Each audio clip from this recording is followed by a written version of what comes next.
ناظرین کرام، اللہ رب العزت نے حضرت موسیٰ علیہ السلام اور حضرت خضر علیہ السلام کا قصہ قرآن مجید کی 18ویں سورت سورہ کہف کی آیات 60 سے 82 تک میں تفصیل سے بیان فرمایا ہے۔ اس واقعے کی تفصیل صحیح بخاری اور صحیح مسلم میں بھی موجود ہے۔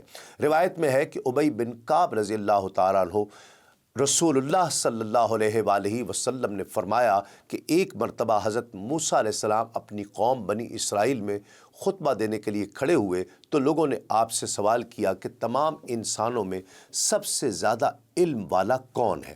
حضرت موسیٰ علیہ السلام کے علم میں اپنے سے زیادہ، خود سے زیادہ علم والا کوئی اور نہیں تھا، اس لیے فرمایا کہ میں سب سے زیادہ علم والا ہوں۔ اللہ رب العزت انبیاء کرام کو خاص تربیت دیتے ہیں، اس لیے یہ بات پسند نہ آئی۔ ادب کا تقاضا یہ تھا کہ اسے اللہ کے علم کے حوالے کر دیتے، یعنی کہہ دیتے کہ اللہ تعالیٰ ہی جانتے ہیں کہ ساری مخلوق میں سب سے بڑا عالم کون ہے۔ حضرت موسیٰ علیہ السلام کے اس جواب پر وحی آئی کہ ہمارا ایک بندہ مجمع البحرین پر ہے، وہ آپ سے زیادہ بڑا عالم ہے۔ موسیٰ علیہ السلام کو جب یہ معلوم ہوا تو اللہ رب العزت سے درخواست کی کہ جب وہ مجھ سے زیادہ بڑا عالم ہے تو مجھے ان سے استفادے کے لیے سفر کرنا چاہیے۔ اس لیے عرض کیا، اے میرے اللہ، مجھے ان کا پتہ نشان بتا دیا جائے۔ اللہ رب العزت نے فرمایا کہ ایک مچھلی اپنی زنبیل میں رکھ لو اور مجمع البحرین کی طرف سفر کرو، جس جگہ پہنچ کر وہ مچھلی گم ہو جائے زندہ ہو کر، بس وہی جگہ ہمارے اس بندے کے ملنے کی ہے۔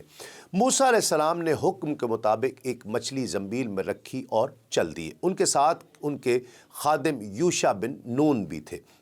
دوران سفر ایک پتھر کے پاس پہنچ کر اس پر سر رکھ کر آپ لیٹ گئے۔ اچانک مچھلی حرکت میں آئی اور زندہ ہو گئی اور زنبیل سے نکل کر دریا میں کود گئی۔ مچھلی کے زندہ ہو کر دریا میں چلے جانے کے ساتھ ایک دوسرا معجزہ یہ بھی ہوا کہ جس راستے سے مچھلی دریا میں گئی تھی، اللہ رب العزت نے وہاں پانی کا جریان روک دیا اور اس جگہ پانی کے اندر ایک سرنگ جیسی بن گئی۔ یوشع بن نون اس عجیب واقعے کو دیکھ رہے تھے۔ موسیٰ علیہ السلام جب بیدار ہوئے تو یوشع بن نون مچھلی کا یہ عجیب معاملہ انہیں بتانا بھول گئے اور اس جگہ سے آگے روانہ ہو گئے۔ پورے ایک دن ایک رات کا مزید سفر کیا۔ جب دوسرے روز کی صبح ہوئی تو موسیٰ علیہ السلام نے اپنے رفیق سے کہا کہ ہمارا ناشتہ لاؤ۔ اس پر یوشع بن نون کو مچھلی کا وہ واقعہ یاد آ گیا اور اپنے بھول جانے کا عذر کیا کہ شیطان نے مجھے بھلا دیا تھا، اور پھر بتایا کہ وہ مچھلی تو وہاں زندہ ہو کر دریا میں ایک عجیب طریقے سے چلی گئی تھی۔ اس پر موسیٰ علیہ السلام نے فرمایا کہ وہی ہماری منزل مقصود تھی جہاں مچھلی زندہ ہو کر گم ہوئی۔ اسی وقت واپس روانہ ہوئے اور ٹھیک اس راستے سے لوٹے جس پر پہلے گئے تھے تاکہ وہ جگہ آسانی سے مل جائے۔ جب اس پتھر کے پاس پہنچے تو دیکھا کہ اس پتھر پر ایک شخص سر سے پاؤں تک چادر تانے لیٹا ہوا ہے۔ حضرت موسیٰ علیہ السلام نے سلام کیا تو حضرت خضر علیہ السلام نے کہا، اس غیر آباد جنگل میں سلام کہاں سے آ گیا؟ اس پر موسیٰ علیہ السلام نے کہا کہ میں موسیٰ ہوں۔ تو حضرت خضر علیہ السلام نے سوال کیا کہ موسیٰ بن اسرائیل؟ آپ نے جواب دیا، ہاں، موسیٰ بن اسرائیل، اس لیے آیا ہوں کہ مجھے وہ خاص علم سکھا دیجئے جو اللہ رب العزت نے آپ کو عطا کیا ہے۔ خضر علیہ السلام نے کہا کہ آپ میرے ساتھ صبر نہیں کر سکیں گے۔ اے موسیٰ، میرے پاس ایک علم ہے جو اللہ نے مجھے عطا کیا ہے، وہ آپ کے پاس نہیں ہے، اور ایک علم آپ کو دیا ہے جو میں نہیں جانتا۔ موسیٰ علیہ السلام نے فرمایا، انشاءاللہ آپ مجھے صبر کرنے والا پائیں گے اور میں کسی کام میں آپ کی مخالفت نہیں کروں گا۔ حضرت خضر علیہ السلام نے فرمایا، اگر آپ میرے ساتھ چلنے کے لیے تیار ہیں تو کسی معاملے کے متعلق مجھ سے کوئی سوال نہیں کرنا ہے جب تک کہ میں خود اس کی حقیقت نہ بتا دوں۔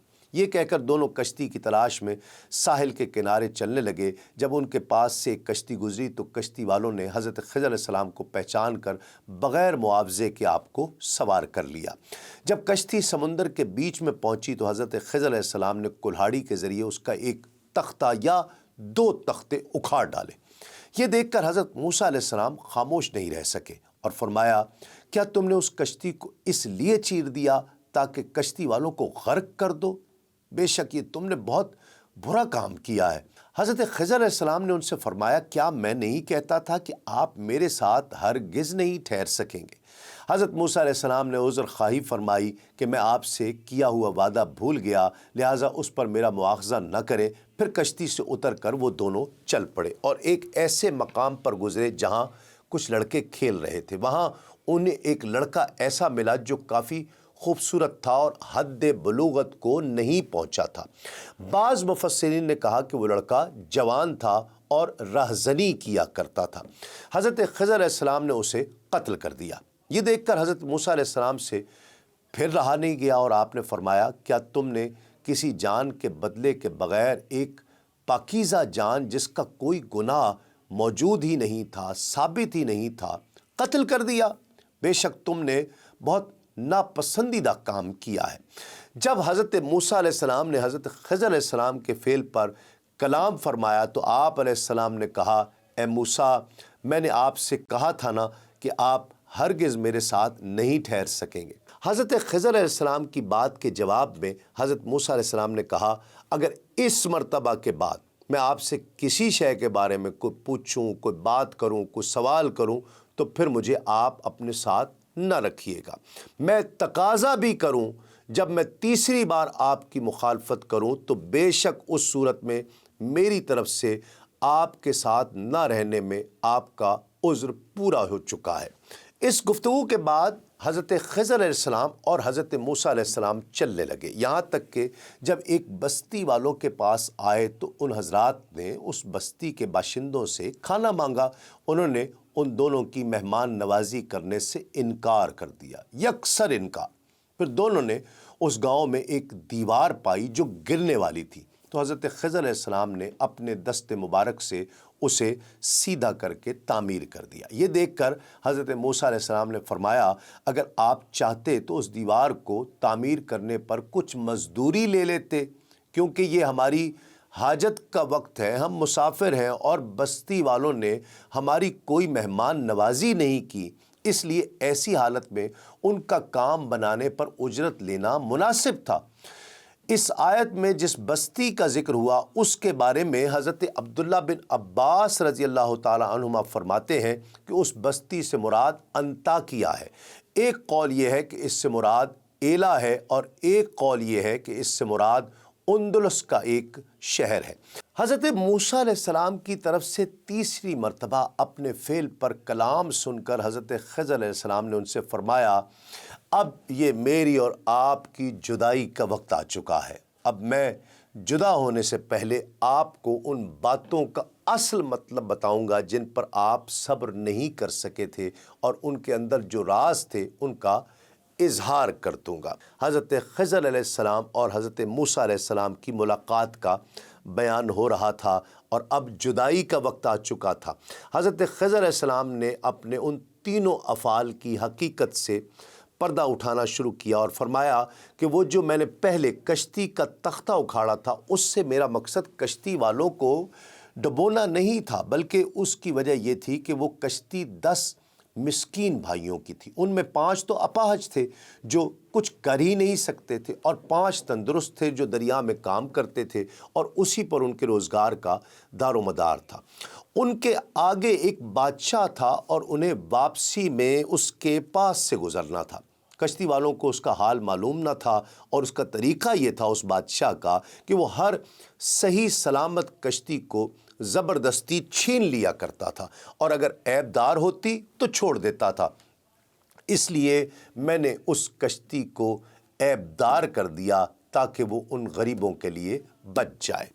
پھر اپنے دوسرے فعل کی حکمت بیان کرتے ہوئے جو قتل کیا تھا، حضرت خضر علیہ السلام نے فرمایا کہ وہ لڑکا جسے میں نے قتل کیا تھا اس کے ماں باپ مسلمان تھے، تو مجھے ڈر ہوا کہ وہ بڑا ہو کر انہیں بھی سرکشی اور کفر میں نہ ڈال دے، اور وہ اس لڑکے کی محبت میں دین سے پھر جائیں اور گمراہ ہو جائیں۔ اس لیے ہم نے چاہا کہ ان کا رب اس لڑکے سے بہتر گناہوں اور نجاستوں سے پاک اور صاف ستھرا اور پہلے سے زیادہ خوبصورت لڑکا انہیں عطا فرمائے، جو والدین کے ساتھ ادب سے پیش آئے، ان سے حسن سلوک کرے اور ان سے دلی محبت رکھتا ہو۔ پھر حضرت خضر علیہ السلام نے اپنے تیسرے فعل یعنی جو دیوار تعمیر کی تھی اس کی وضاحت کرتے اور اس کی حکمت بیان کرتے ہوئے فرمایا، اور بہرحال دیوار کا جہاں تک تعلق ہے تو وہ شہر کے 2 یتیم لڑکوں کی تھی جن کے نام اسرام اور سریم تھے، اور اس دیوار کے نیچے ان دونوں کا خزانہ تھا، اور ان کا باپ ایک نیک آدمی تھا۔ اللہ رب العزت نے چاہا کہ وہ دونوں اپنی جوانی کو پہنچے اور ان کی عقل کامل ہو جائے اور وہ قوی اور توانا ہو جائیں اور اپنا خزانہ اس وقت نکالیں۔ یہ سب اللہ رب العزت کی رحمت سے ہے، اور جو کچھ میں نے کیا وہ میری اپنی مرضی سے نہیں تھا بلکہ اللہ رب العزت کے حکم سے تھا۔ ان باتوں کا اصل مطلب ہے جس پر آپ صبر نہیں کر سکے۔ بیہقی نے شعب ایمان میں حضرت قتادہ رضی اللہ تعالیٰ عنہ سے روایت کیا ہے کہ مطرف بن شخیر نے فرمایا کہ ہم یقیناً جانتے ہیں کہ اس لڑکے کے والدین جس دن وہ پیدا ہوا تھا بہت خوش ہوئے تھے، لیکن جس دن وہ قتل کیا گیا تو وہ رنجیدہ ہو گئے۔ اگر وہ لڑکا زندہ رہتا تو ان دونوں کو بھی ہلاک کر دیتا۔ تو مومن کو اللہ کے فیصلے پر راضی رہنا چاہیے، اس لیے کہ اللہ رب العزت کا فیصلہ مومن کے لیے ناپسندیدہ چیز میں بہتر ہوتا ہے اور اس کے خود کے محبوب فیصلے میں بھی بہتر ہوتا ہے۔ بعض سلف صالحین سے منقول ہے کہ اللہ رب العزت نے اس لڑکے کے بدلے اس کے والدین کو لڑکی عطا فرمائی تو اس سے ایک نبی پیدا ہوئے۔ ابن منذر وغیرہ نے ابو العالیہ سے روایت کی ہے کہ حضرت خضر علیہ السلام ایسے بندے ہیں جنہیں وہی انسان دیکھ سکتا ہے جسے اللہ دکھائے، اور انہیں پوری قوم میں سے موسیٰ علیہ السلام نے دیکھا تھا۔ اگر قوم ان کے اس کام کو دیکھ لیتی تو کشتی کے شگاف اور بچے کے قتل میں رکاوٹ بن جاتی۔ بیان کیا گیا ہے کہ حضرت موسیٰ علیہ السلام نے حضرت خضر علیہ السلام سے جدائی کا ارادہ کیا تو کہا کہ مجھے نصیحت کیجئے۔